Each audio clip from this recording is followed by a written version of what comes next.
Hey guys, Eli here, and it's been a minute. 2 months ago, I posted my most recent video, and it was about me leaving my dorm for the final time and going home. But the truth is, I wasn't gonna be staying there. In fact, within a day of moving back, I started my new job as a camp videographer. And 2 months later, I'm still going.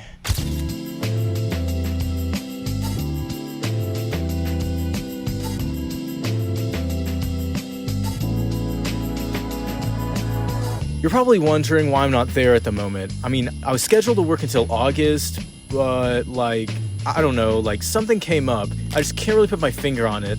It was this big thing, oh yeah, it was a hurricane.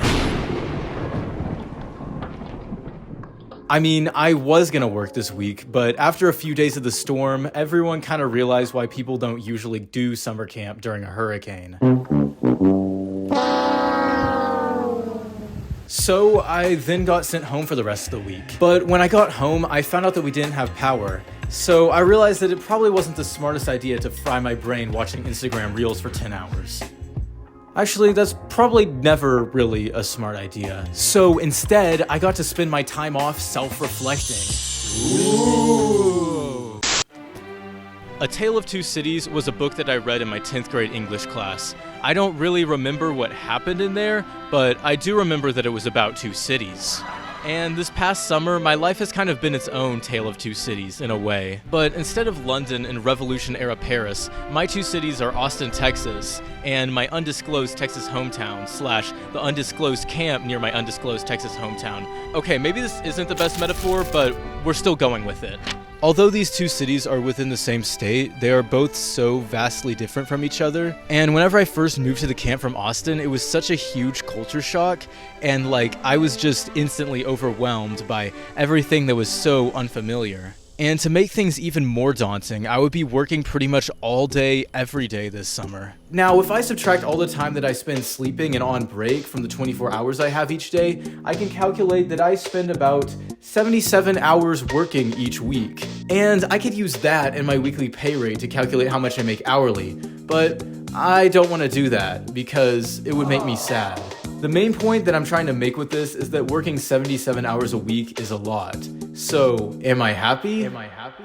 Two things that personally make me feel very happy and fulfilled are spending time with friends and being creative. Thankfully, I've been able to befriend some of my coworkers, and they're forced to live there with me too, so that kind of helps with community. And another good thing is that my entire job is just filming and editing videos, so you might think that my creative needs are being fully met. But unfortunately, that sometimes isn't the case for me all the time. Constantly making highlight videos of campers can be fun and rewarding and good professional experience, but after doing this over and over and over again, I really just yearn to do something new, something that is truly a creative and artistic expression of myself.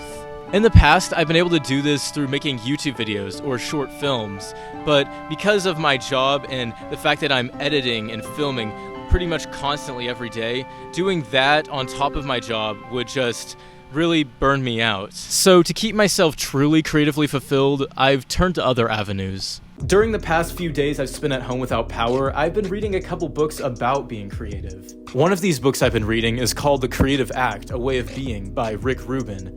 I think you can see it right there. I can't really hold it, sorry. Anyways, the first chapter of this book said something that I really resonated with this summer. It says, to create is to bring something into existence that wasn't there before. It could be a conversation, the solution to a problem, a note to a friend, the rearrangement of furniture in a room, a new route home to avoid a traffic jam. While I'm very fortunate that my job drives me to be creative each day, I find that the things that I do unrelated to my job that are creative are the main things that keep me excited and happy each day. Something that I've turned to these past couple months has been writing. It was a huge hobby for me when I was little, and I decided to get back into it. So on the weekends, on the 1 hour break I got each day, I would often find myself writing screenplays, writing short stories, just journaling. Even though most of these things will never be published, it doesn't really matter to me because I was able to tell stories and express myself without the stress that video creation or filmmaking causes. It's kind of freeing, honestly. Even more than that, I've found little ways to stay creative in my everyday life, from curating a playlist, to preparing food, to growing a mustache, to explaining my very well prepared and calculated argument about why I'm Team Jacob. I've begun to put more and more of myself into everything I do, and that is incredibly rewarding. The opening line of A Tale of Two Cities says, "It was the best of times, it was the worst of times." And whenever I started working over 70 hours a week, I felt like, yeah, it was the best of times in Austin, but now it's gonna be the worst of times. But after reflecting, I've realized that that wasn't the case at all. It doesn't really matter where you are or what you're doing, it could always be the worst of times. But it's really your outlook on life and your willingness to make the most out of what you have that can truly make it the best of times. And yeah, that's it. I think I need to go back to work now.